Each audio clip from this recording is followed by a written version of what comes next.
Bonjour, nous sommes donc le 7 septembre 2022 et cette nuit-ci, donc la nuit passée, il y a eu une grosse tempête et ça se voit d'ailleurs au nombre de feuilles mortes qui sont tombées de l'arbre qui est là, donc de notre hêtre. Je crois que ça va être, voilà, ce n'est pas un hêtre, c'est un grand arbre.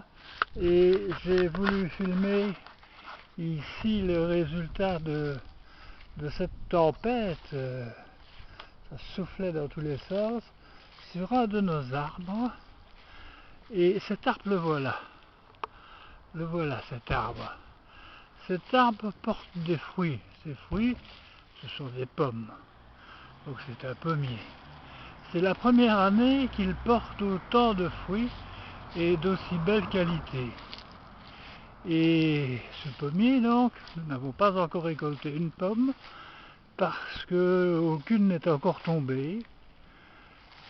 Et malgré la tempête, elles sont là, elles sont bel et bien là. Et nous allons donc les filmer. Voilà, donc... bon, on n'a pas beaucoup de pommes, hein, mais elles sont belles. Les pommes rouges. Aucune n'est encore tombée, donc je suis d'avis de ne pas les ramasser trop vite, de ne pas les couper trop vite. Peut-être que je devrais, je n'en sais rien. Je n'en sais foutre rien. Il faudrait peut-être que je recoupe aussi les branches. J'attends des conseils de mes amis qui s'y connaissent mieux que moi dans les fruitiers.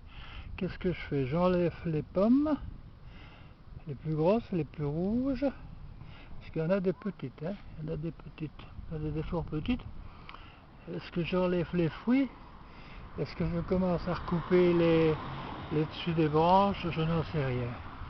Je ne suis pas un spécialiste, mais alors là, pas du tout, de la culture, des cultures en général. Et je vous montre ce que je vois, en espérant que la caméra vous montre également ce que je vois. Donc voyez-vous, ah là, il y a un fruit qui est complètement tordu là. Là, il y en a une qui est ragnagna. Celle-là, elle est ragnagna, à mon avis. Elle tombe d'ailleurs, hein, voilà. Celle-là, elle a subi les affres du temps, mais celle qui est à côté, celle-là, elle est vraiment bien. Voilà. Je crois qu'à part cet incident technique-là, les autres pommes sont en bon état, même si elles sont certaines très petites. Alors voilà. Voilà donc, ça je suis content parce que l'an passé on en avait vraiment presque rien. Elles étaient toutes petites. L'année avant on avait eu un peu plus, mais elles n'ont jamais été plus grosses que celle-ci par exemple. Voilà. Ici on en a des plus grosses. Peut-être est-ce dû au fait que j'ai mis du produit pour empêcher les fourmis de tout le temps monter, abîmer les feuilles en faisant leur cocon. Ici les feuilles sont plus belles, hein.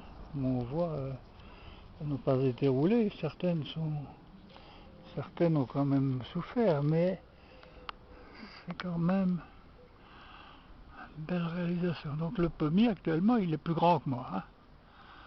Pas beaucoup plus grand, mais il est plus grand. Et là c'est l'église Loutin Saint-Siméon.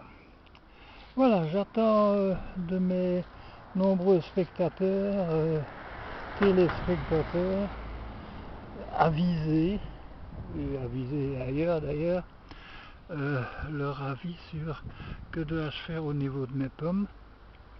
Il est évident que celle-ci par exemple, je n'en retirerai rien, trop petite.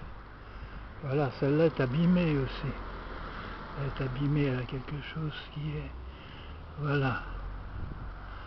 Voilà, là c'est un peu abîmé. Je vais l'enlever, si j'y arrive. Je n'aime pas beaucoup de faire ça, mais elle est abîmée et Et voilà.